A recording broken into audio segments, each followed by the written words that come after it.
சாது மிரண்டால் காடு கொள்ளாது. இஸ்லாமிய சகோதர சகோதரிகளே, சாது மிரண்டால் காடு கொள்ளாது. இத்தனை வருஷம் பொறுமையா பெற்றோம். இதுக்கு மேல நாங்க பொறுமையா போக வேண்டிய அவசியம் எங்களுக்கு இல்லை. நாங்கள் இந்துக்களை ஒன்று திரட்டி நாங்கள் ஒவ்வொரு மசூதிக்கு முன்னால போராட ஆரம்பிப்போம். எத்தனை மசூதிகள் இங்கு இந்த அறநிலையத்துறை கட்டுப்பாட்டில் இருக்கக்கூடிய திருக்கோயில்களின் நிலத்துல எத்தனை மசூதிகள் இருக்குங்க?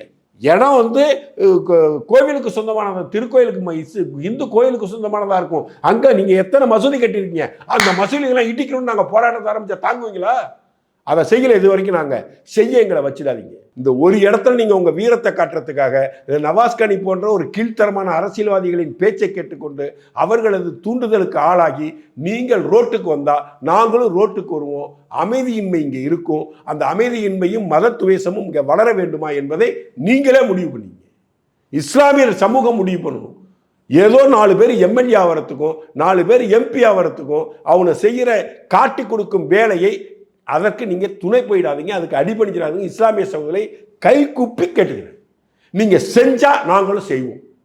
நீங்க செய்யறதை வேடிக்கை பார்த்துட்டு இத்தனை காலம் நாங்கள் விலகி இருந்தோம். இனிமேல் விலகி இருக்க மாட்டோம். நாங்களும் திருப்பி அடிப்போம். நீங்க என்ன ஆயுதம் எடுக்கிறீங்களோ அதே ஆயுதத்தை நாங்களும் எடுப்போம்.